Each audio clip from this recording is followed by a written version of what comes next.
Damos comienzo a un nuevo comentario bíblico expositivo. Servidores de Dios. Quien te habla es Manuel Cornejo. En esta ocasión estaré compartiendo sobre el libro de Génesis, capítulo 47 y versículo 13, donde dice: No había pan en toda la tierra y el hambre era muy grave, por lo que desfalleció de hambre la tierra de Egipto y la tierra de Canaán. Nótese que había hambre en toda la tierra y la tierra de Egipto y también las partes adyacentes, sino que solamente había en los almacenes de Faraón, siendo consumido todo lo que estuvo en manos privadas los 2 primeros años de la hambruna.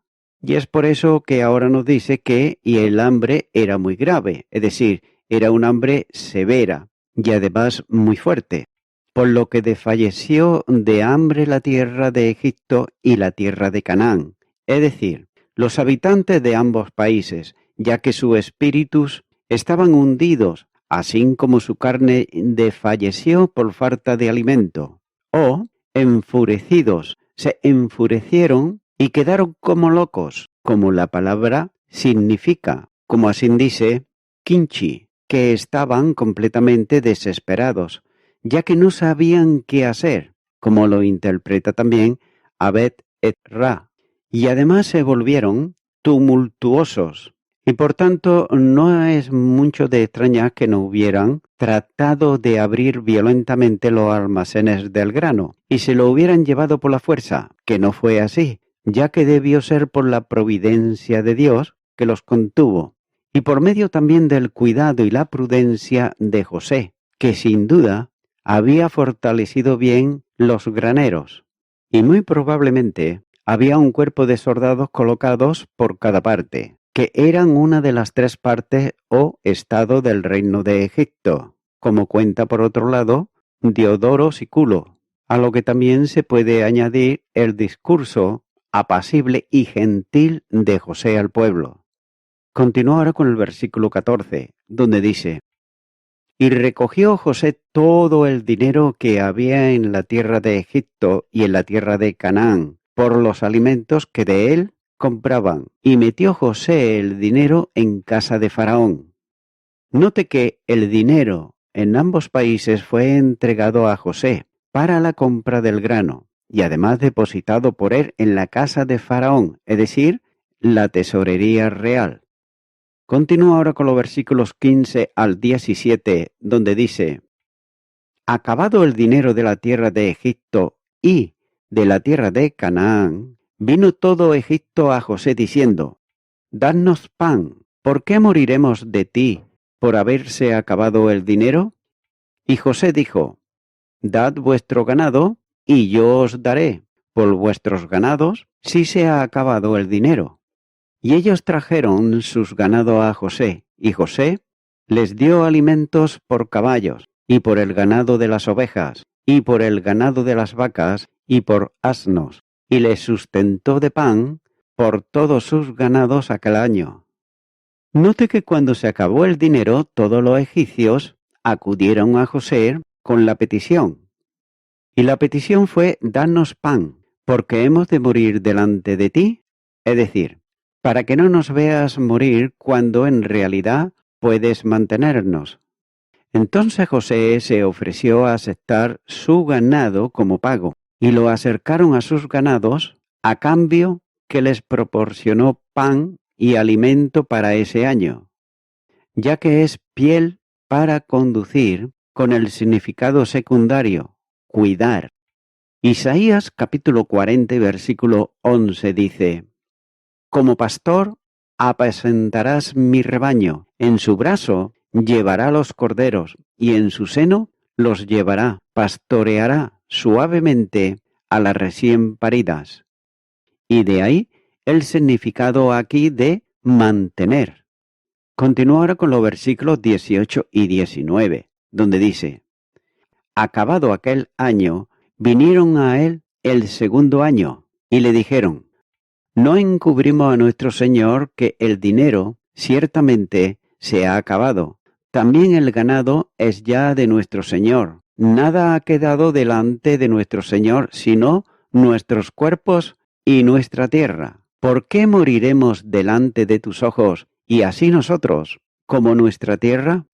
Cómpranos a nosotros y a nuestra tierra por pan, y seremos nosotros y nuestra tierra siervos de Faraón, y danos semilla para que vivamos y no muramos, y no sea asolada la tierra.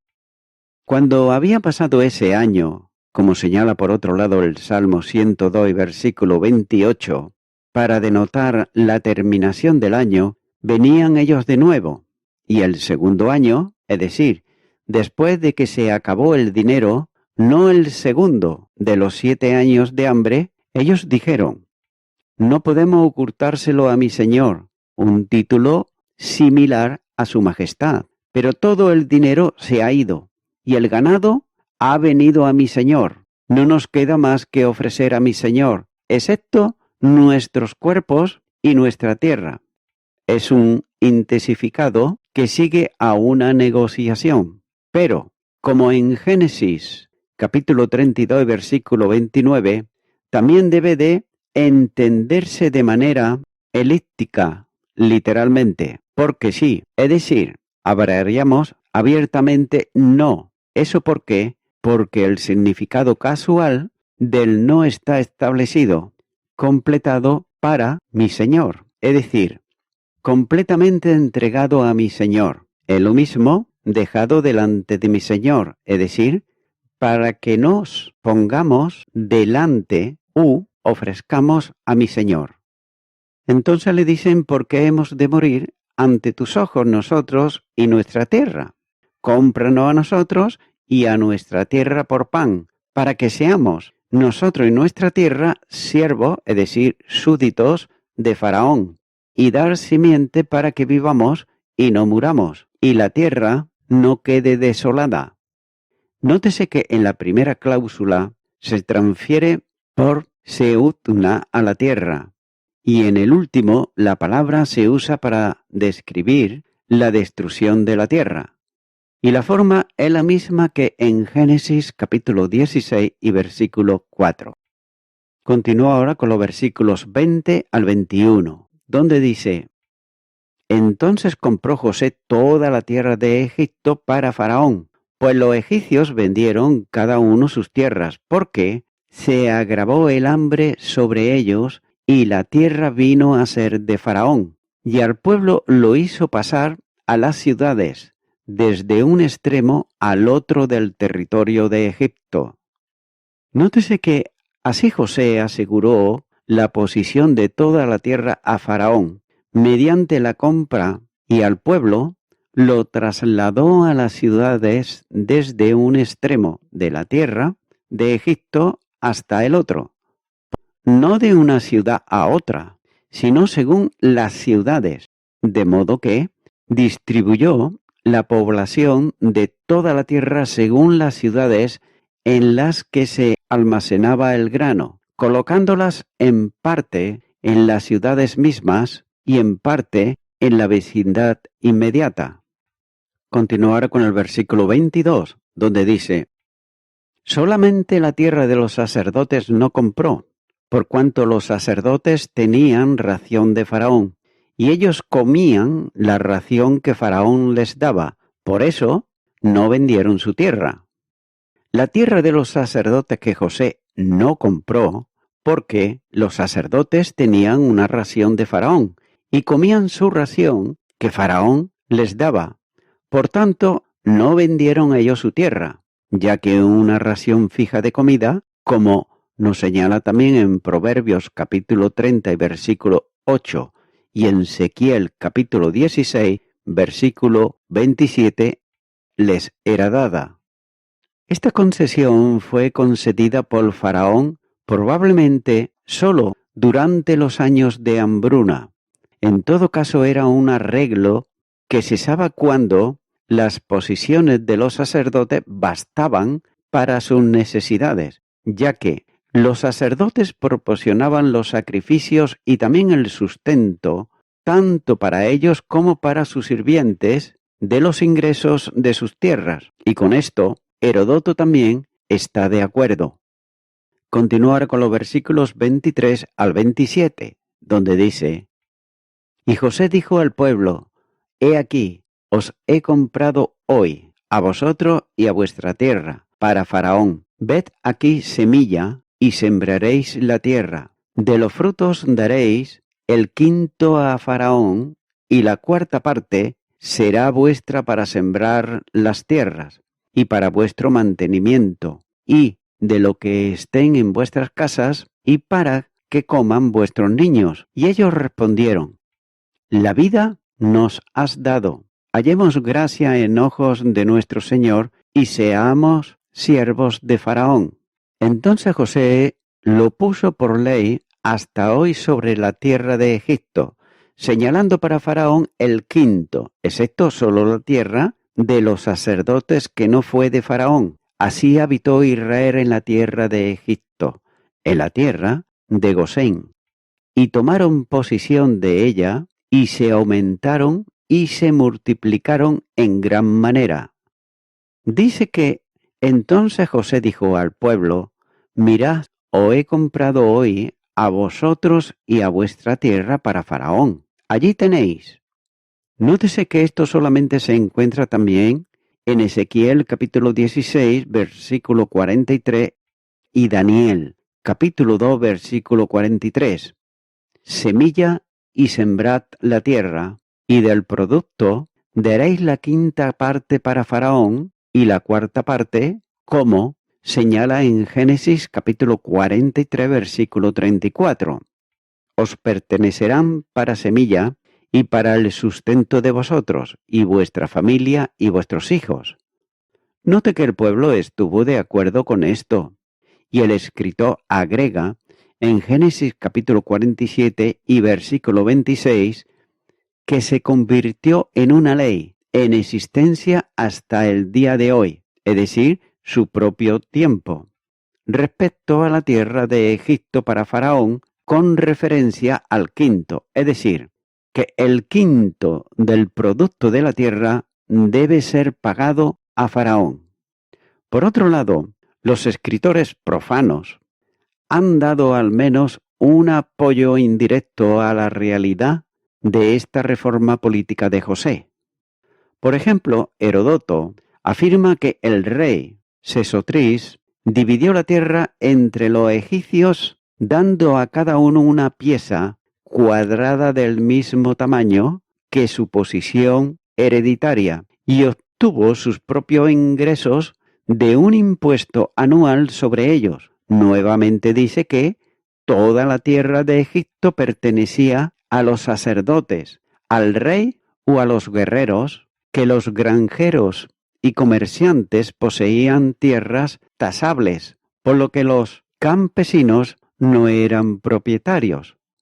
También se puede observar que en los monumentos también los reyes sacerdotes y guerreros solo estaban representados como poseedores de tierras. El relato bíblico no dice nada acerca de la excesión del impuesto de los guerreros y su posición de la tierra, porque eso fue un arreglo posterior. Y como señala Herodes II, cada guerrero había recibido de los reyes anteriores, como pago honorable, 12 campos electos libres de impuesto, pero el sacerdote Efecto VI, contemporáneo de Ezequías, se lo quitó cuando accedió al trono, Herodes II, 141.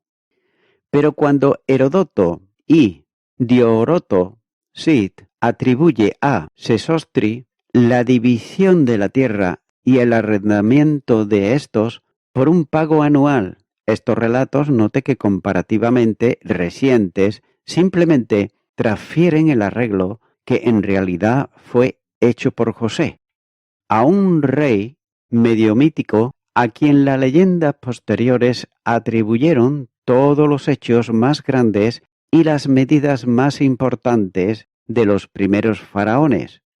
Y en lo que respecta, por otro lado, al arreglo mismo de José, no sólo tenía en vista el bien del pueblo y de los intereses del rey, sino que el pueblo mismo lo aceptó como un favor, ya que en una tierra donde el producto era regularmente de 30 plegado, la cesión de un quinto no podía ser una carga opresiva.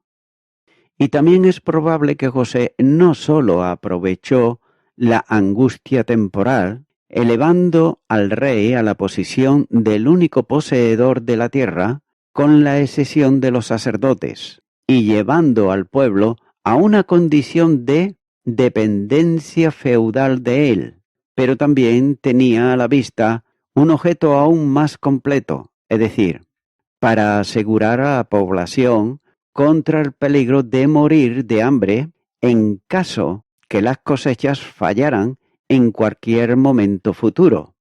No sólo dividiendo la tierra cultivable en proporciones iguales entre la gente en general, sino como se ha conjeturado, sentando las bases para un sistema de cultivo regulado por leyes y vigilado por el Estado, y posiblemente también iniciando un sistema de riego artificial por medio de canales, con el fin de transportar el agua fertilizante del Nilo de la manera más uniforme posible a todas las partes de la Tierra.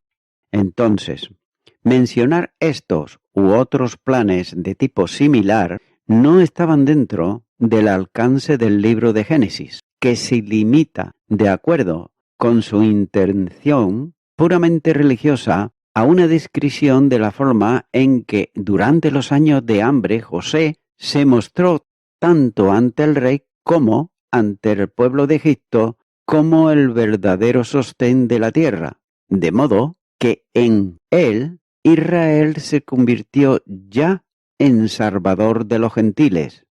También las medidas tomadas por José, note que se describen así circunstancialmente, en parte porque la relación en la que los egipcios fueron llevados a su ley visible tenía una semejanza típica con la relación en la que los israelitas fueron colocados por la constitución mosaica con Jehová, su Dios Rey, ya que ellos también tenían que dar un doble décimo, es decir, el quinto del producto de sus tierras, y eran en realidad solamente labradores del suelo que Jehová le había dado en Canaán como posesión, de modo que no podían separarse de sus posiciones hereditarias a perpetuidad, como señala Levíticos capítulo 25 y versículo 23, y en parte también porque la conducta de José mostró en tipo como Dios confía a sus siervos las cosas buenas de esta tierra, para que la usen, no sólo para la preservación de la tierra, de los individuos y las naciones, sino también para la promoción de los propósitos de su reino. Porque como se dice en la conclusión de Génesis capítulo 47 y versículo 27, José no sólo preservó la vida de los egipcios, por lo cual expresaron su reconocimiento en Génesis capítulo 47 y versículo 25, sino que bajo su administración la casa de Israel pudo, sin sufrir cualquier privación, o ser llevado a una relación de dependencia hacia Faraón, para habitar en la tierra de Gosén y establecerse allí, como señala el capítulo 34, versículo 10, y fructificar y multiplicarse. Continúa ahora con los versículos 28 al 31, donde dice: Y vivió Jacob en la tierra de Egipto 17 años, y fueron los días de Jacob, los días de su vida, 147 años. Y llegaron los días de Israel para morir, y llamó a José su hijo, y le dijo: Si he hallado ahora gracia a tus ojos, te ruego que pongas tu mano debajo de mi muslo, y harás conmigo misericordia y verdad. Te ruego que no me entierre en Egipto, mas cuando duerma, con mis padres me llevarás de Egipto y me sepultarás en el sepulcro de ellos. Y José respondió, haré como tú dices. E Israel dijo, júrame. Y José le juró. Entonces Israel se inclinó sobre la cabecera de la cama. Jacob vivió en Egipto, como hemos visto, 17 años, pero luego mandó llamar a José porque sintió que su muerte se acercaba y habiéndole pedido una señal de amor y fidelidad, que no lo enterrase en Egipto, sino cerca de sus padres en Canaán, le hizo asegurar bajo juramento, poniendo su mano debajo de su cadera, que sus deseos deben de ser cumplidos. Cuando José hubo hecho este juramento, Israel dice que se inclinó en adoración sobre la cabecera de la cama. Había hablado con José mientras estaba sentado en la cama, y cuando José hubo prometido cumplir su deseo, se volvió hacia la cabecera de la cama, como para echarse con el rostro sobre la cama, y así adoró a Dios, agradeciéndole por concederle su deseo, que brotaba de la fe viva en las promesas de Dios, así como David también adoró sobre su cama, así como señala el primer libro de Reyes, capítulo 1, versículo 47 al 48. Note que Jacob había pasado por la vida y tomando por lo tanto en el sentido de, supongamos que Jacob hizo uso de la vara para permitirle sentarse erguido en la cama, y así él oró, inclinado sobre o sobre él, aunque incluso entonces la expresión sigue siendo extraña, de modo que es incuestionablemente esta traducción surgió de una lectura falsa y no se prueba que sea correcta por la cita, por ejemplo, de Hebreos capítulo 11 y versículo 21, donde dice, por la fe Jacob, al morir, bendijo a cada uno de los hijos de José y adoró apoyado sobre el extremo de su bordón. Y voy concluyendo con esto. Génesis capítulo 47 enseña que la vida de fe es, sin duda, un peregrinaje que tiene un comienzo y también un final, que es una meta gloriosa. Pero la pregunta es, ¿cuál es nuestra meta? En el caso de Jacob fue una comunión con Dios, con los elegidos y con sus padres. Y en la búsqueda de esa meta, aun cuando se desvió del camino muchas veces, también es cierto que descubrió que era honrado por Jehová Dios y por el mundo. Proverbios capítulo 22, versículo 29. Al final de su vida Israel estuvo delante de reyes y expresó un buen testimonio a su gran Dios. La muerte de los fieles es la entrada en la comunión por la cual han luchado. Y en el análisis final no hay pausa en sus vidas. En un momento están en un sitio y en otro momento están con el Señor y el Señor con ellos. Amigo y amiga oyente, aún en el día de hoy Jacob es honrado por Jehová Dios, quien hablaba de sí mismo como el Dios de Abraham, el Dios de Isaac y el Dios de Jacob. Mateo capítulo 22, versículo 32. Y sigue siendo honrado Jacob por Dios porque le creyó a Dios y le fue contado por justicia. Romanos capítulo 5 y versículo 1 nos dice, justificados pues por la fe, tenemos paz para con Dios por medio de nuestro Señor Jesucristo. Mi amigo, mi amiga oyente, la justificación en Dios es por medio de la fe.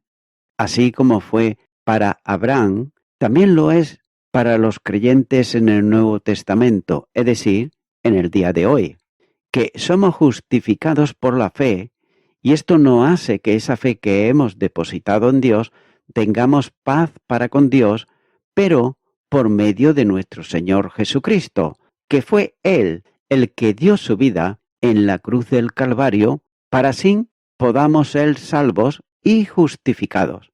Por tanto, Mi amigo, mi amiga oyente, si tú crees esto por fe, pues solamente te queda invitarle a Él, a Jesucristo, a que venga a tu vida, a que venga a tu corazón. Te animo pues a que tú ores conmigo esta oración de fe si nunca antes la has hecho y repitas conmigo y di: Dios eterno, hasta ahora he creído en ti de una forma lejana, pero ahora creo que tú eres un Dios real y creo que tú amas tanto al mundo que diste a tu Hijo unigénito para que todo aquel que crea en Él sea salvo. Yo lo creo. Por eso te pido perdón por todos mis pecados y me arrepiento de ellos y te acepto a ti ahora, Señor Jesucristo, como mi Salvador. Gracias te doy en tu nombre. Amén.